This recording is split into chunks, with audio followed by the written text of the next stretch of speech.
Your concerns are of a nature that are not well recognized in our nation. Not yet.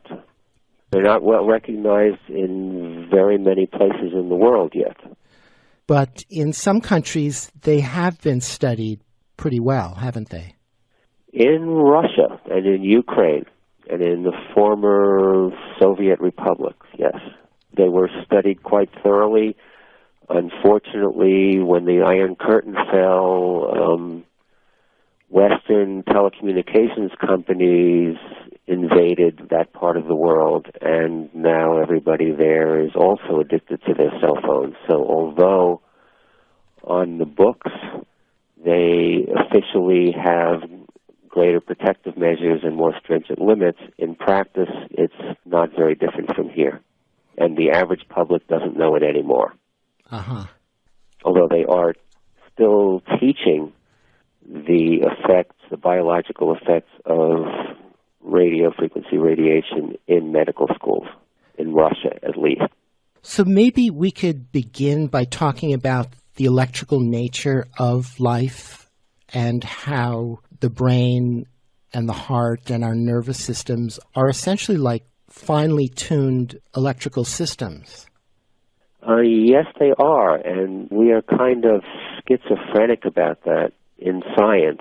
In medicine, I went to medical school for 3 years, and we use electricity incredibly much in diagnosis and often in treatment of various diseases, electrocardiograms, electroencephalograms, electromyograms, X-rays, MRIs. We use it to restart the heart. There are PEMF devices, pulsed electromagnetic field devices to treat various neurological disorders, mental disorders. But we're in denial about the fact that it goes the other way, that our cells are electric, that our nervous system operates electrically. We tend to concentrate on the action potential as a signal that accompanies the movement of chemicals, the transport of sodium into our cells, the transport of potassium out of our cells. And we forget that the essential signal that begins all that is electrical. And in fact, as you know from reading Dr. Becker's book, he discovered that the cells that used to be regarded as packing material, namely the Schwann cells, the perineural cells that surround our nerve cells, actually carry electric current. And that our heart works electrically. This is how electrocardiograms work. If you stop the conductive pathways, your heart's going to stop. So yes, and our brain is increasingly, since the advent of cell phones particularly, our brain is increasingly being modeled as a very complex digital computer. And in fact, that's probably not true. Also, as Becker pioneered the work to show that there's a whole other aspect to our brain and our body and in our organism that is analog and that transports real electric currents, not just pulses of information. And this is consistent with what has been known for over 5,000 years in China. Acupuncture is really a sophisticated electrical model of the human body that was discovered long, long ago. And they've thoroughly studied the way electricity flows through the body and the way our organs and our systems function in relation to the flows of energy and the blockages of energy and how to work with those things. Correct. And not only the flows within our body, but the flows into and out of our bodies. They have this concept of the dantians in Chinese medicine and the chakras in Indian medicine, and the point at the bottom of your feet, kidney 1 in acupuncture, is called bubbling springs. Why? Because that's where the energy or electricity, as is being studied by many people in China, to be equivalent, bubbles up from the earth into your feet. And the point on the top of your head is where it bubbles down, so to speak, from the sky. It's a continuous circuit between sky, through our bodies, through our acupuncture meridians, down into the earth. Right, and the Chinese, they talk about it as between heaven and earth, and the earth is electrical and our atmosphere is electrical as well, and there's a dynamic relationship between the two. Correct, yes. we live in what's known to atmospheric physicists as the global electrical circuit. The upper atmosphere and the ionosphere are largely charged ions, electrons, protons, charged oxygen atoms. And electricity travels with great facility through the ionosphere, and everybody knows that lightning is an electrical phenomenon. What people do not so much know is that the Earth is also a good conductor and conducts electricity. Our electrical utilities use that to good advantage because a lot of the return current from your house back to the power plant actually travels through the Earth. This is why houses and appliances are grounded, because the Earth is a good conductor. And the part of the circuit that is remaining closes the circuit through the drift of atmospheric ions between Earth and sky, and they go through our bodies. And this is the part of the electric circuit that we actually live and breathe and stand and work in an electrical field of about 130 volts per meter. This is what travels from sky to Earth via atmospheric ions through the top of our head, through our acupuncture meridians, and down into the Earth. And all life exists in a very similar way, from animals and insects to plant life as well. Everything is completely dependent on it. And affected by everything that's in the atmosphere electrically. This is what's very important, and this is why I wrote my book. This is what our society is in denial about, and has been in denial about for a very long time, resulting in the fact that we are broadcasting electricity now freely through the air without a thought as to what it's doing to us and what it's doing to our environment. And I'm talking specifically now about wireless technology, cell phones and the like. Mm-hmm. And throughout this book of yours, you share documented research and studies that demonstrate the actual effects of various forms of electrical technology on our physical health. And before we get into that stuff, I thought we could maybe explain the difference between some of these different technologies, how they're related in the electromagnetic frequency spectrum. You're talking historically or what exists today? And I guess it's all of a piece. My book starts back in the 1700s. Well, let's explore some of the history of it. Electricity was originally thought of as a property of light, back as far as Isaac Newton.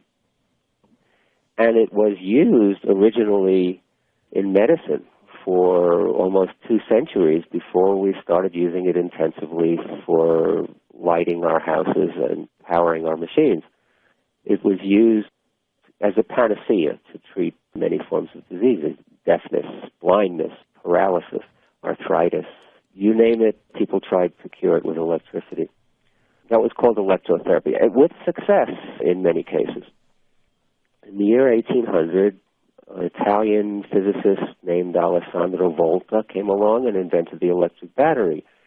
And he made a momentous pronouncement that electricity, in fact, doesn't have anything to do with biology. And there was a heated debate between him and his countryman Galvani as to who was correct. Was electricity simply an aspect of life that we have figured out how to make use of, or was it irrelevant and extraneous to life? And the view that it was extraneous to life won out, and we began to use electricity for things like electric lights. Telegraph wires came first, actually. In the beginning, all we had was direct current, at first from friction machines producing static electricity, and then the electric battery was discovered, and it was still direct current, only flowed in one direction, from the positive to the negative pole. When alternating current was eventually discovered, so you have electrons oscillating in a wire back and forth many times a second. What we have in our house wires nowadays, here in the U.S. and in Canada, it vibrates back and forth 60 times a second. That's called 60 hertz or 60 cycle electricity. In Europe, it's 50 cycle. Then you can oscillate that much faster. And the other aspect of this is that each time the direction changes, it creates a changing electromagnetic field. So every time you have electricity passing through a wire, even direct current around the wire, you have an electromagnetic field. And it decreases rapidly with distance, but it goes out into the universe pretty much forever.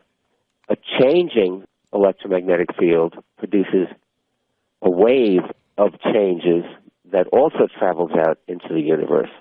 And that traveling change in the electromagnetic field is called electromagnetic radiation. So when you have electricity going through a wire, it creates an electromagnetic field around the wire. When the electricity changes, for example, when it goes back and forth, alternating current changes direction, the changes in the field radiates through space forever and is called electromagnetic radiation. It basically is a signal telling every other wire in space, every other electron in space, move in this direction. When it hits an electron, it can be miles away, the electron that gets hit by that wave starts to move. So a changing electromagnetic field produces electromagnetic radiation. When that radiation hits a wire someplace else, it induces an electric current in that wire. If it hits your body, it induces electric currents in the wires in your body. What are the wires in your body? They're your nerves, they're your blood vessels, they're your acupuncture meridians. So every time you get hit by either natural or artificial electromagnetic radiation, it induces electric currents to flow in your body. And the problem is that alternating current basically doesn't exist in nature. To some degree it does. When lightning strikes, it produces very low frequency vibrations.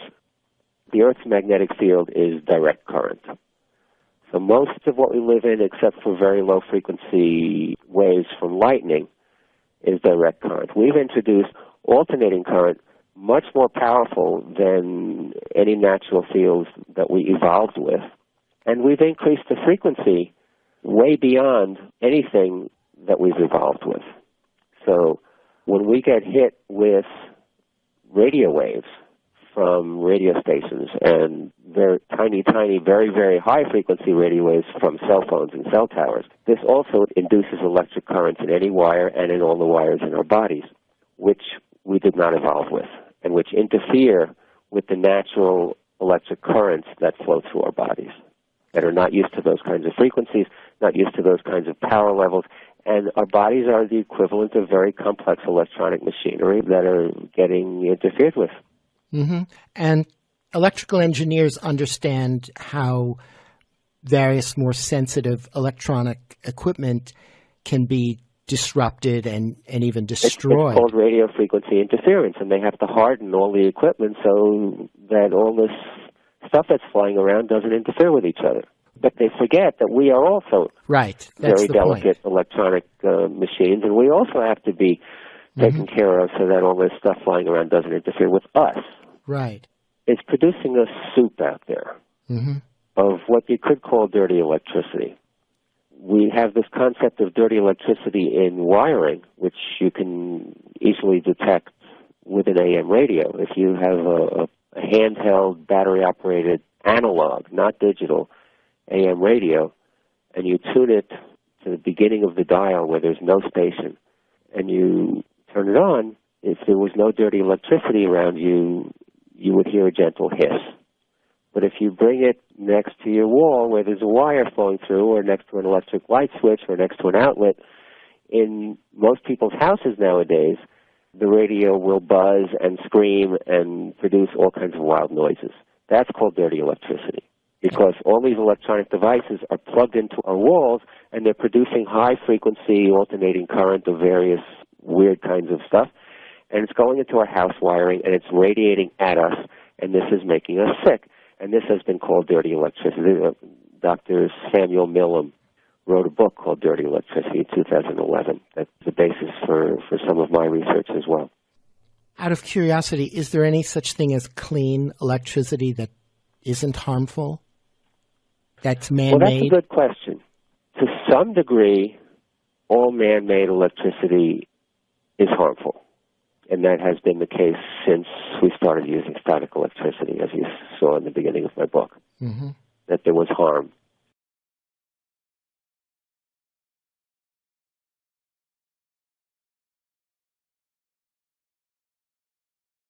Out of curiosity, is there any such thing as clean electricity that isn't harmful? That's man-made? Well, that's a good question. To some degree, all man-made electricity is harmful. And that has been the case since we started using static electricity, as you saw in the beginning of my book, that there was harm. To some degree, that can be cleaned up. There are engineering solutions. The electromagnetic field around a wire is an unintentional field, and you can shield it. You can twist wires, and you can bury them, and you can configure them so that you can minimize the electromagnetic field coming out of it. As soon as you start putting alternating current through it, the shielding problem becomes more difficult, but not impossible. The difference between all of that and wireless technology is that suddenly we're broadcasting it deliberately over every square inch of the earth. And that is dangerous, and that cannot be fixed. Right, it's not contained. That's right, it's no longer contained. So using the analogy of a fire, contained within the fireplace, it's very useful, but if it gets out, it can destroy everything. Well, we make the analogy to a microwave oven. As long as the microwave oven is shielded and the door is shut, it's useful. You can put food in it, it'll cook it. You don't want the door open while you're cooking your food, because then it'll cook you. What a cell phone is a small microwave oven with the door open. It's an uncontained source of microwave radiation that you're putting next to your head. So let's get into the effects, and let's start by talking about the historical connections between the rollout of each new level of electrical technology and the illnesses that erupted at the same time. Okay. The first technology that was actually harnessed for uses outside of medicine was telegraphy, telegraph wires. And it was harnessed very quickly and in a very big way. Like millions of miles of telegraph wires were strung around the earth starting in the 1840s, 1850s, 60s, 70s. Submarine cables were laid. It went worldwide. And a new disease was started to be reported in the medical literature that they called neurasthenia. Now, we call that nowadays anxiety disorder, but from the time it was first described, which was in the 1860s, until about the turn of the 20th century, it was considered a physical disease, not a psychological disease as we think of it today. And they searched and searched and searched and searched for a cause. And it affected enormous numbers of people throughout the Western world, and it seemed to follow the courses of the telegraph wires, that whenever telegraph wires were laid, all of a sudden, in that part of the world, people would come down with neurasthenia. I make the case that this is due to exposure to electromagnetic fields. In 1889, alternating current essentially was harnessed. It was invented by Nikola Tesla, and his patents were adopted by Westinghouse, and all of a sudden we could transmit electricity long distances with little loss of power. And this was harnessed extremely rapidly, so rapidly that we went from virtually zero use of alternating current to intense use of alternating current in 1 year, and the year was 1889. 1889 was the year of the first great modern influenza epidemic, and this went worldwide, and it lasted 4 years, and it killed a couple million people. Not as intense as the 1918 epidemic. We fast forward to 1918, when the United States entered World War I, and Marconi had shown the world that you could make use of radio waves and demonstrated one of the first transmissions of it 20 years before. But when the United States entered World War I, we made intensive use of radio technology for the first time as part of our war effort. And after World War I is when the development of commercial radio began. I make the case in the book that the Spanish influenza epidemic was caused by the sudden change in the Earth's electromagnetic environment by the worldwide use of radio for the first time. And the next big... Before we get to that, how close were they related time-wise, the Spanish influenza epidemic and the implementing of radio technology? Extremely close. The Spanish influenza began in American bases in this country where soldiers were trained in the use of radio waves. And the installation of the most powerful alternator, 50,000-watt alternator in New Jersey by the United States for use in communicating overseas occurred in September of 2018, which is exactly when the Spanish influenza epidemic became so deadly. Okay. I just wanted to clarify that. Yeah. Continue with the historical progression. 1957 and 58 was the erection of incredibly powerful civil defense radar stations, again, by the United States, from coast to coast and throughout Canada and Alaska and into the oceans and on airplanes. And that also coincided with the next epidemic of influenza. In 1968 was the first launch of military satellites, and in fact, pretty much the first launch of satellites, period. There was Sputnik, there was a few isolated satellites. In 1968, in one fell swoop, we doubled the number of satellites in the sky, and that coincided with the Hong Kong flu of 1968. Now, people will be resistant to the idea that influenza is not an infectious disease, but this is why I spend 2 whole chapters on it in my book. Even back in the deadliest epidemic, practically, that has ever occurred in history, which is the 1918 Spanish influenza, there were heroic efforts to try to demonstrate the infectious nature of this disease. Doctors in various universities recruited hundreds of healthy people and brought them to the bedside of the sickest influenza patients and tried to infect them by collecting secretions and mucus and throat swabbings from very sick people, and had healthy people swallow it, put it in their eyes, put it up their nose, inject people with sick people's blood. They were totally unable to infect a single healthy person with influenza from sick people during the deadliest epidemic this world has ever known. The same thing was tried in horses. Influenza affects horses, so they tried to infect healthy horses with the secretions from sick horses. Also failed. So it's fascinating. Some of the old scientific reports make entertaining reading, shall I say. But the existence of an influenza virus is well established, but the relationship between the virus and the disease is actually in question. And the relationship between influenza and electricity is very strong. Mm-hmm. And that brings us up to today. Then there's the wireless revolution. Right. Which is really the impetus for writing my book, because I'm the president of the Cellular Phone Task Force. We were formed in 1996 when digital cell phone technology came to the United States.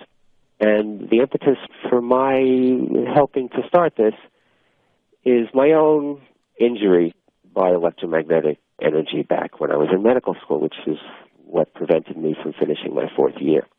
So I already was studying this since the year 1980, and I lived in New York City, and I had a support group, namely of other people who were injured either by chemicals or electricity. And when we saw what was coming, namely the wireless revolution, something had to be done about it. So I started this organization. And I learned pretty quickly Number one, people didn't want to hear about it. Number two, politicians didn't want to hear about it. Number three, judges didn't want to hear about it. The FCC didn't want to hear about it. In other words, political action on this particular environmental issue was not going to get us very far by itself. And I quickly realized that the public needed to be educated. Well, and you wrote that Congress passed a law in 1996 that made it illegal to regulate wireless technology on the basis of health. That is amazing, and that is correct. Yes, the Telecommunications Act of 1996 actually says that states and cities may not regulate wireless technology on the basis of health, that this is completely up to the FCC, and if the FCC permits it, it has to be permitted by your city and your state. So why would Congress do that? Why would politicians get on board with such a ludicrous notion? Well, actually, it almost wasn't that way. This was due to the machinations of the telecommunications industry. In 1995, the Environmental Protection Agency drafted its own regulations, which would have been mandatory throughout the United States and would not have preempted anybody from regulating this. And they were set to release them. The Telecommunications Industry Association, I think it was actually the PCIA, the Personal Communications Industry Association, lobbied Congress to prohibit the Environmental Protection Agency from regulating wireless technology, took away all of their funding for their regulatory activity, and awarded exclusive authority over health to the Federal Communications Commission, which has no expertise whatsoever in health and safety. And the Telecommunications Act of 1996 originally did not have that provision in it, but it went into committee. I think it was a House Commerce Committee back in June or July of 1995, and when it came out of committee, it had this little sentence in there: no state or local government or instrumentality thereof may regulate the environmental effects of radio frequency radiation to the effect that it complies with the Federal Communications Commission's regulations. And it doesn't even say health. It says environmental effects.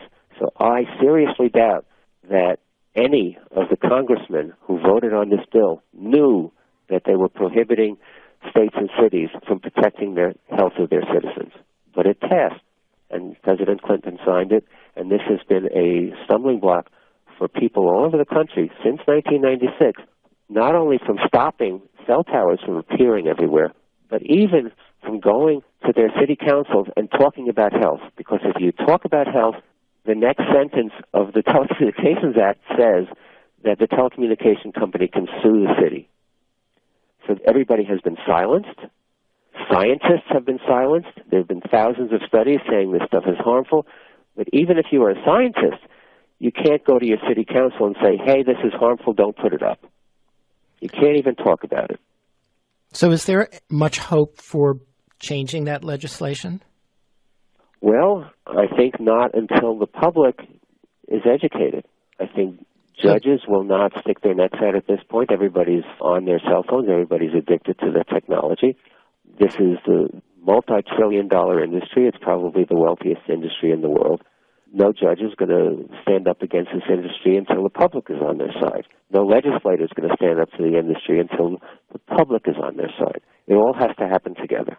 So the public has to demand it. Correct. The public not only has to demand it, but the public has to realize what they're doing to themselves.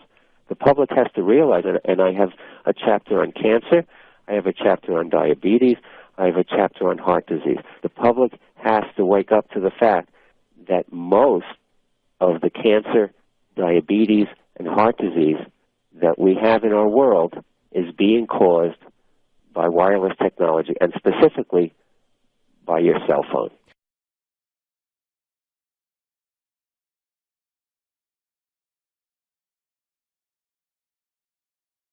The public has to wake up to the fact that most of the cancer, diabetes, and heart disease that we have in our world is being caused by wireless technology, and specifically by your cell phone. Okay, and that was where I wanted to go next. And the mechanism or how this electrical technology causes these diseases. Okay. First is the fact that it does. And this was discovered by, as I mentioned him before, Dr. Samuel Millam, retired from the Washington State Department of Health. He wrote his little booklet called Dirty Electricity back in 2011. And these amazing charts were in his book from the 1930s and 1940s when President Roosevelt's rural electrification program was going on. So there were charts from 1930, there were charts from 1940, that as soon as a state was electrified, the rates of rural cancer, diabetes, and heart disease quintupled. All of a sudden, the areas that had been electrified had 5 times as much of these diseases as areas that were not electrified. This was shocking, and also people didn't want to hear it. I took his work back to about the year 1800, and I found not only that what he said was true, but it has been true for a long, long time, that before we encircled the Earth with millions of miles of telegraph wires, there was basically no such thing as diabetes. It was an extremely rare disease. If you were a doctor, you were lucky if you saw 2 cases in your whole lifetime. Even doctors who wrote books about it didn't see more than 2 cases in their lifetime, 1 or 2 cases. Cancer was a very uncommon disease. Heart disease did not exist except in old people and in infants because of congenital disorders. This was true up till about the 1850s. In the 1850s and 1860s, all of a sudden, wherever electricity came, you started to see a rise in these 3 diseases specifically. And this has continued up till today, and I have correlated it with each advance in electrical technology. And the explanation has to do with what goes on in our cells, and in fact in the powerhouses in our cells where we metabolize our food. That's called the mitochondria. The last step in metabolism is the electron transport system in the mitochondria, where the electrons from our food get combined with the oxygen that we breathe, and we essentially burn our food and produce energy. Electron transport is subject to interference by electromagnetic fields. Which sounds very obvious. Yeah. And what happens when you interfere with electron transport? You can no longer efficiently metabolize sugars, so they back up into your bloodstream, and you get diabetes. What happens when you can no longer efficiently metabolize fats? That backs up into your bloodstream, fats get deposited into arteries, and you get heart disease. The flip side of it is you're not making good use of the oxygen that you breathe. So all your cells are, to some degree, oxygen starved. And cancer thrives in an anaerobic environment, anaerobic metabolism. In fact, how cancer is usually diagnosed nowadays is because cancer cells use enormous amounts of glucose in anaerobic glycolysis. That's how cancer is diagnosed. You take a picture of the body, and the areas that show up as having high radio-labeled glucose are the areas where you look for cancer. So those 3 diseases are going to be increased if you interfere with electron transport, and that's exactly what's happening. And reading your book, everything you present makes a very, very convincing argument for this. And I didn't make this up. I'm very good at piecing together pieces of a puzzle. I'm very good at seeing the overall picture. All my sources for historical are original sources. All my sources for the science, and I didn't invent all this either. There's Dr. Martin Blank and Reba Goodman at Columbia University, until they retired, were talking about the interference of electron transport by electromagnetic fields. And there are others. Everything in my book is documented in detail in the bibliography. The bibliography is almost 140 pages long, because I knew that everything that I'm saying was going to be controversial, and it needed to be thoroughly documented, and it is. So maybe we could get into some of the studies of the effects on animals and insects, birds, and bee colony collapse is a huge issue these days. Yeah, the bees is one of the most interesting parts of this. There is a lot of evidence nowadays that colony collapse syndrome in honeybees is due to electromagnetic pollution, largely from cell towers. And there is anecdotal evidence all over the world that bees tend to disappear in the vicinity of cell towers. There's been work explaining this, but let me go back again to the history, that the first instance of reporting of something like this occurred on the Isle of Wight, yes, off of England, where Marconi built his first radio station.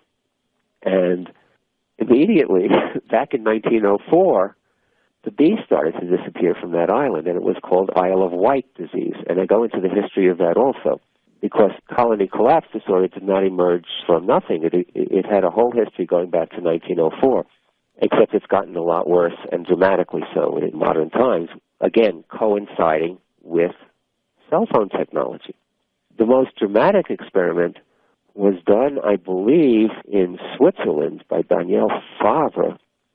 I may be getting him mixed up with somebody else, but there was a dramatic experiment where they exposed honeybees to an actual cell phone, and then at short intervals took samples of the bees' hemolymph, which is the bees' version of blood, and within 10 minutes after the exposure to a cell phone, the bees were practically not metabolizing their food, that the sugar levels rose to very high levels in their blood, the fat levels rose to very high levels in their blood, the protein levels, the amino acid levels rose to very high levels in their blood. They ceased metabolism, and all it took was 10 minutes to a bee. And their metabolism is very, very much faster than ours is, so it shows up first. But it's spectacular. You asked about birds. There have been surveys of birds. I highlight Alfonso Belmori's studies in Chapter 16 because he specifically took surveys of all the different birds in Valladolid, Spain, where he lives and works. He's a wildlife biologist. And he showed how all the different species were very much more common in areas where there were no cell towers. And they became less and less common the closer you got to cell towers. And he observed their behavior and described their behavior. He observed storks and sparrows. He did experiments with amphibians, raising them in tanks, shielded and non-shielded.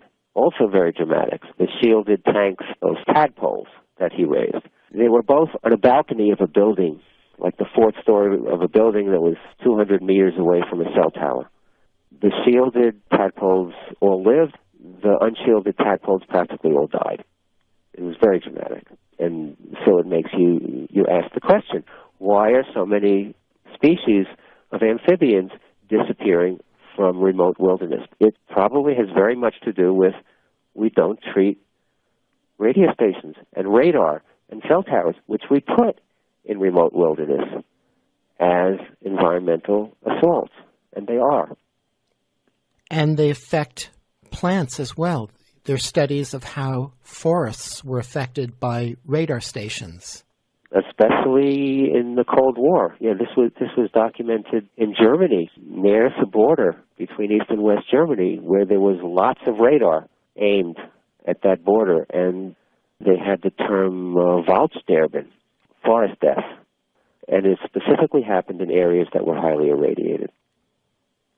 So there's an interesting paradox of the people who are most affected by this technology, whose health is affected the most. You'd think it was the young and the infirm who would be most affected, but studies show that it was actually the healthiest members of the population and the people in the age between 15 and 30 who were most susceptible to particularly the influenza outbreaks.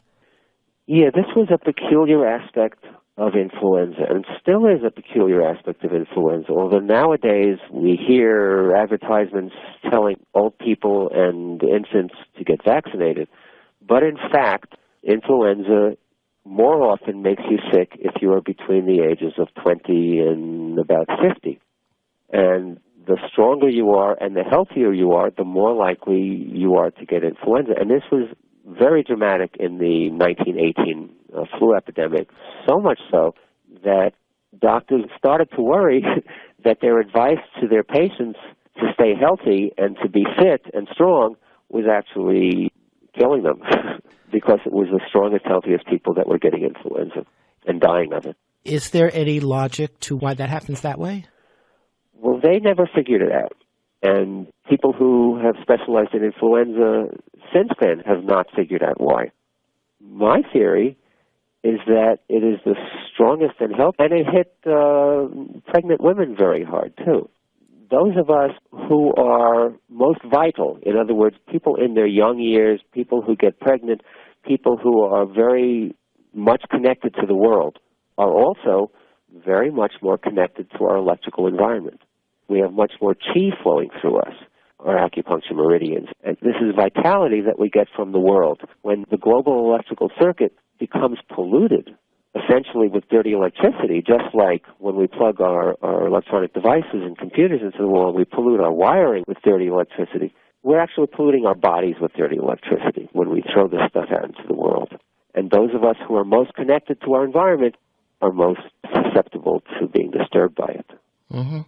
And then there's the people that are saying, well, we're living longer than ever before. So what's all this uproar about illness and disease? I also have a chapter about that.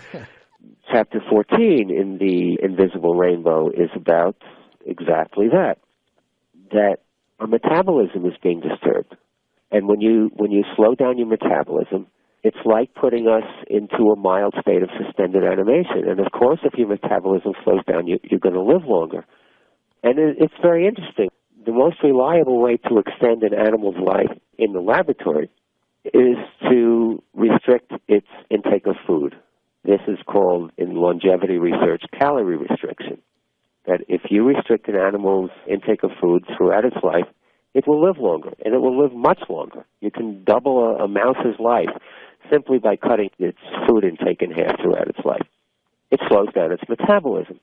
But that's a healthy way of slowing down the metabolism. When you cut down your intake of food, your rate of metabolism decreases, your rate of disease also decreases. It turns out that when you irradiate an animal, and this can be non-ionizing radiation, the experiments bear this out too. We have research that they expose rats to radio waves throughout their life. And we have research where they expose animals, various types of animals, to ionizing radiation, atomic radiation, X-rays, gamma rays, for their whole lives.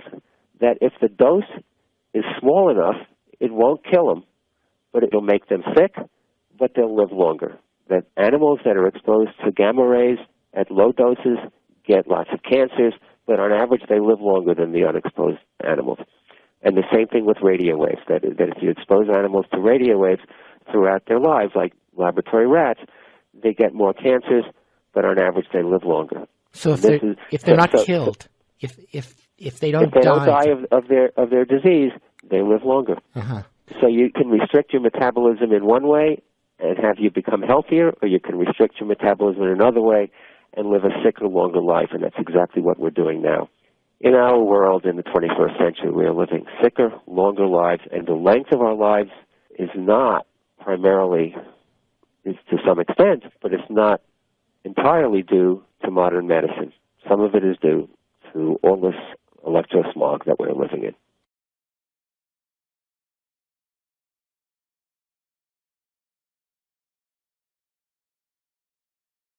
And with the proliferation of cell phone technology and also wireless internet, broadband, and satellites, as well as cell phone towers and microwave towers, in the book you say that we're on the verge of a whole new generation and wave of an increase of all of that. We are, and it's been in the news lately. It's called 5G. And it's being planned both on Earth and in space. On Earth, the telecom companies are gearing up for this new thing that they're calling the Internet of Things that's going to be served by a kind of service that they're calling 5G wireless technology. And it's going to be totally different than the kind of cell phones and Internet connections that we have now. It's actually going to be phased arrays, which is not in my book, because when I wrote my book, this was not on the drawing board yet. But it's going to require small cell towers, antennas on existing utility poles is how they're going to do it, on every block in every city in the world, spaced about 200 to 300 feet apart throughout the world. They're going to use millimeter waves. Each cell site is going to have thousands of tiny antennas in it, focusing beams at your cell phone, at your wireless hub in your house. The intensity of radiation that we'll be hit with will increase astronomically. The second thing that's on the drawing board is doing this for satellites in space. And only recently, Elon Musk of SpaceX, just last week, he got permission from the FCC to launch his first 4,425 satellites into space. That's already been granted. Eventually, SpaceX's plans are for 12,000 satellites completely blanketing the Earth with phased array antennas, super high-speed internet from only 200 miles in altitude. They're going to irradiate every square inch of the Earth. There's going to be no place remote enough where you're not getting irradiated. The fact that these are still hundreds of miles above our heads is not reassuring in light of what has happened historically. That every time we have dramatically changed the properties of the Earth's electromagnetic field, which is called the magnetosphere, it has had dramatic effects on health down here on Earth. And so we are sounding the alarm. There's a new organization, relatively new, it was founded 3 years ago, called GUARDS. It's the Global Union Against Radiation Deployment in Space. And GUARDS has a website, stopglobalwifi.org. My website is cellphonetaskforce.org. That's where my book is for sale also. My book, The Invisible Rainbow, is only for sale on our website, cellphonetaskforce.org. It's not available from Amazon or Barnes & Noble. Okay. So I'm curious, do we adapt to these technologies being in the environment? To some degree, we've had to adapt. If we wouldn't have adapted, we wouldn't be here. To some degree, animals adapt. And that has been shown historically, for example, with homing pigeons during the 1930s and 40s when the proliferation of radio stations all over the planet. People who possessed homing pigeons and the military that used them for communication, pigeons started to get lost all over the place and to lose their orientation. And they've adapted to some degree. But we're not adapting anymore. Yes, to some degree we're functioning, but we're getting more cancers. We're getting more heart disease. We're getting more diabetes. We have more refugees from this technology. You talked about people who are affected. These are people who are consciously affected. We've been injured. I was injured back in 1980 while I was in medical school. And so I feel the stuff. I couldn't use a cell phone if you paid me $1 million. Couldn't do it. And there are people that my organization, besides education and advocacy and some litigation, we're a support group. And we're a support group for the thousands of people who are calling me all the time. And we have a board of directors that's scattered all over the United States that do some of the same work. These are people who've been driven out of their homes, unable to work, living in many cases in their cars in remote places until they can't anymore. It's a tremendous refugee problem. It's like if you have a cell tower built near your home, you get so sick that you can't live in it anymore. If you live in an apartment building and your neighbor on the other side of your wall has a Wi-Fi access point, you've got to move. If the utility company comes and puts a smart electric meter on your house, you've got to leave. And how many people is this happening to? Tremendous numbers of people. There have been surveys done, not only by individual scientists, but by universities, by governments, establishing that from 3 to 5 to maybe more %, the number is increasing of the population of any given area in the world will tell an interviewer, I'm sensitive to electromagnetic fields. I can't be around power lines. I can't be around wireless technology. Now, if you extrapolate that to the whole world, and you make adjustments for the fact that maybe half the world doesn't even have access to internet yet, as a conservative number, still, 100 million people out there have had their lives disrupted by electromagnetic radiation. Out of those, and I'm talking from personal experience, from the thousands of people that have called me, at least 1 out of 5, 1 out of 4 of them have eventually been displaced from their homes. So you have, conservatively, a population of 20 million refugees in the world. It's a terrible thing. And this is also why I'm doing this work. So from this problem, there's a whole new cottage industry of mitigating technologies to help people cope. Yes. Are there any effective mitigating technologies available that can help people? Well, the International Institute of Building Biology and Ecology teaches courses and certifies practitioners both to diagnose and mitigate chemical contamination and electromagnetic contamination of homes. There's nothing they can do about infrastructure, cell towers, radio towers, stuff like that. But they can go into your home and they can take measurements. I myself have a large box of equipment. I can do this. I'm not trained by them. I'm self-trained. But you can go to their website. What is it? HBELC.org, approximately like that. It's the Institute of Building Biology and Ecology. And you can find a list of practitioners in your area. And this is how they make a living. And it's another indication of how large this population is that they serve. As far as, is there anything effective? There are ways that you can shield yourself. There is also an industry manufacturing shielding fabrics, shielding curtains, shielding canopies to sleep under, paints that you can buy in various stores that are impregnated with silver particles, so you can paint your house with this shielding material, plastic that is impregnated with metallic elements that can shield your windows. You can actually shield your whole house. You can build a house out of metal. You can do this. It's not healthy. It works to a degree.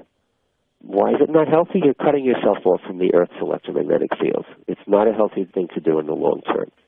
But as an emergency measure, and because there's nothing else you can do in this world, lots and lots of people are doing it until they can't anymore, and then they move out into their cars.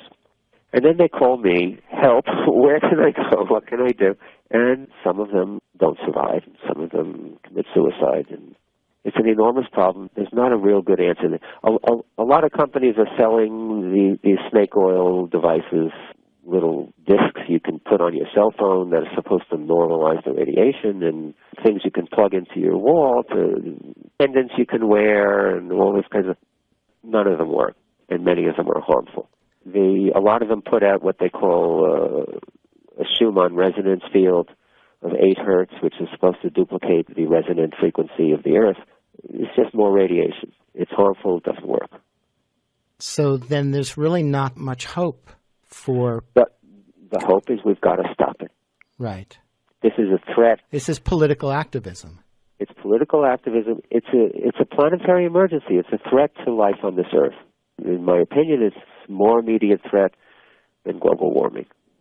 Because global warming is going to kill us eventually if we don't do something about it. This is going to kill us in a couple of years if we permit 5G to come from space. And there's no way to really effectively and healthfully stop it or block it. Go live underground. we shouldn't have to live this way.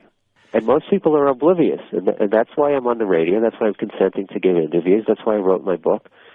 That's why I helped organize GUARDS and founded the Cellular Phone Task Force in 1996. And it has to be done.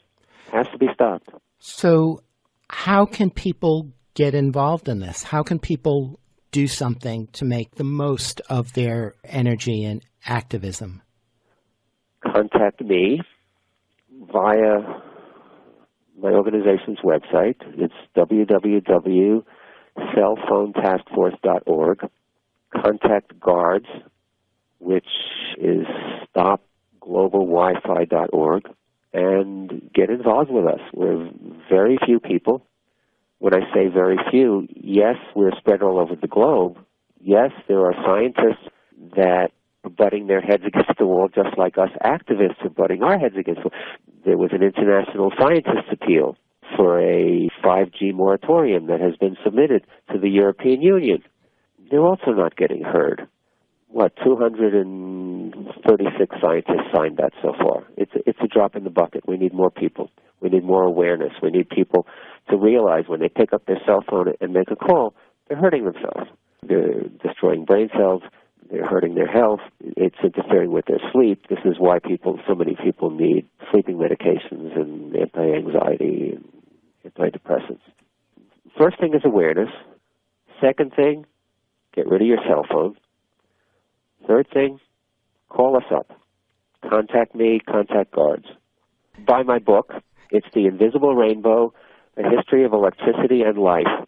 It's for sale on my organization's website, on a few other websites, but go to www.cellphonetaskforce.org and you can buy my book there. Well, this is a very disturbing and harrowing issue. If we get rid of wireless technology, remember how the world used to be in 1995. And I'll leave your audience with that. It's like we can be so much more alive. Our bodies can be so much more healthy. This is how long we've had cell phones. Okay. Most of us. Okay, so you're talking about we can stop using cell phones. We can at least get that level of relief. Not just stop using them. You have to throw it away. Because as long as you have it, you are perpetuating the infrastructure. Right. You're paying for your cell phone. The telecommunications company is required by law to serve you. Mm-hmm. That means all these cell towers. That means 5G. That means all these satellites. Yep. And this is the largest industry on the planet at this point. It's the largest industry on the planet, and it's the largest cause of disease. Mm-hmm. And people counter with, we're not going to get rid of cell phones. That's not going to happen. And I have to tell them, well, do you want the world to continue? Do you want to put an end to life? How much do you value life on Earth? You have to make a choice. Mm-hmm. Yep. That clarifies the issue very well. And that's a great note to end on. Thank you so much for all your work and for your time today. Thank you, Tonio. It's been a very interesting conversation, and it's a fascinating book. I expect it to be reviewed in an environmental history journal shortly. And that was Arthur Firstenberg. He's been hailed as the Rachel Carson of the 21st century. After graduating from Cornell University with a degree in mathematics, he attended the University of California at Irvine School of Medicine when an X-ray overdose cut short his medical career. For the past 35 years, he's been a researcher, consultant, and lecturer on the health and environmental effects of electromagnetic radiation.